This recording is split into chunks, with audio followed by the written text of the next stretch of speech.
on the top of issue 7, we see Red Armor and Athena in her original costume from the Cycle Soldier game, or from one of her original games that she premiered in, wearing nothing more than a teeny red bikini. Starts off in I don't know, prehistoric land, and Mars people are coming down. Here comes the Mars people, and Ken and Geese were about to go at it. Vega's like, what the hell?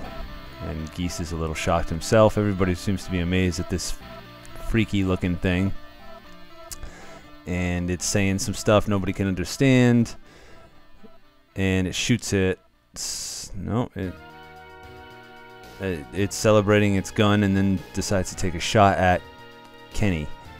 Ken's getting ready to do a Hadoken, and shoots the Hadoken at the beam, and there's this explosion, really gnarly explosion, and then Ken's like, what? And then the Mars people's like, yeah. Some electricity shows up.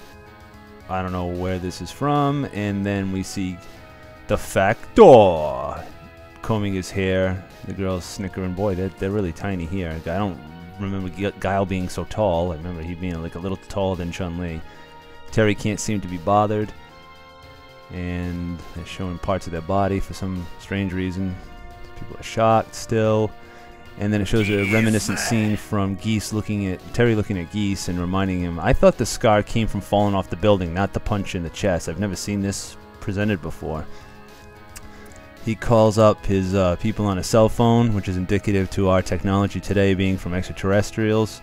Goes back to the ship and takes off, and that's that with the Mars people. This looks like no, this is Ken, or is this Ryu Sakazaki? I can't tell. We see a bandana. Ken sees Ryu show up, and then here comes my boy Sagat, Shiki. I don't know who this pipe is, and the blade is Genjuro. And there's Ryu, or Ryu, whatever you want to say. And they're all jumping down into a cavern, or not a cavern, off a plateau, I guess, into the valley. Here's the earthquake, and more people are showing up, and here's Shiki's bum. This looks like Kasumi. Then everybody's just giving each other the stare down. Hugo shows up with the tranny, and Earthquake. Earthquake had the pipe. Kasumi's tying her bandana. My boy is reminding himself why he's so pissed off. And Mike Bison's there. And Rio, there's Rio, casting his aura, I guess. And then Bison's looking on, and here comes Vega and Geese, Genjuro. And I don't know what is going on in this frame. Takuma's like, I got the biggest nose in the business. And then Akuma's like, yeah, look at my hair, bitch. Shiki's being Shiki. And then, I don't know how, but Dimitri's popping up. And everybody just seems to be in awe at the presence of each other. There's this huge explosion from the sky in front of 2 T-Rexes. And here we have Athena and that chick that's hanging out with her in SvC Chaos, the game. And the magical unicorn boys show up, representative of SNK and Capcom. I imagine they're all working. These 4 people are in cahoots to some degree. And I can't really tell what's going on here, besides Dhalsim doing some meditation practice. More jibba jabba. They're probably telling the story of how like they've been brought by the boys and she's the guardian of their lives and they can't die. This is a great picture. She's drawn really well. Doesn't really look like Athena though. And Vega's loving it. And he puts his foot down, his hand's electrical. He's casting energy and he's doing his Psycho Drive move, or Psycho Crusher, at the boys. Athena jumps on her lion, or has her lion do the Heaven's Gate, which is an extremely cheesy move. And Vega fights it. Another great picture. This looks like a picture, the same image from the previous issue. Gets blown back, and then she's telling everybody who's the boss. She armors up. This is really cool. She armors up, and he goes at it again.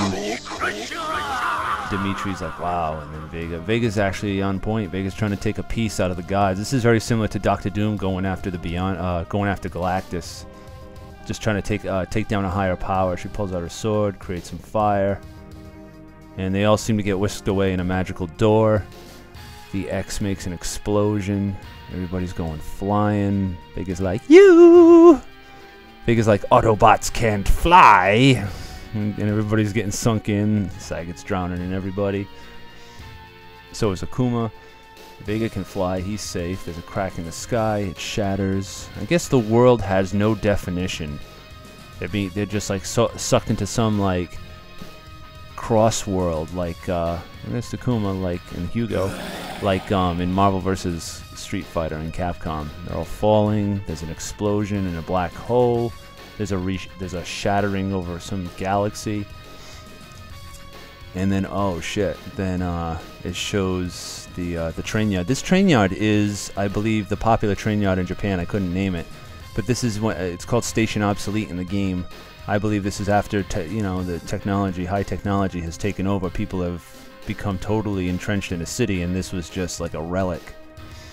Vega's getting up with Vega. Ironically, the two Vegas are getting up. I would have liked to see more of a team effort on Vega's, his three boys, in this. Overall, even here comes Dormammu, which is basically the not Dormammu. Why did I say Dormammu? This is Red Armor. Here comes Red Armor, and boom, there's Red Armor. He shows up. Vega's like, the devil. This is a great picture. He's like, put your face in my mouth. Then here's the forest level in the game. Kyo's with his nice shiny black shoes, going right after Ryu. This is it right here. This is what the whole thing was about. These two fighting, and it ends with Kyo and Ryu just deciding to knock each other out. And that's the end of issue 7. Gouken!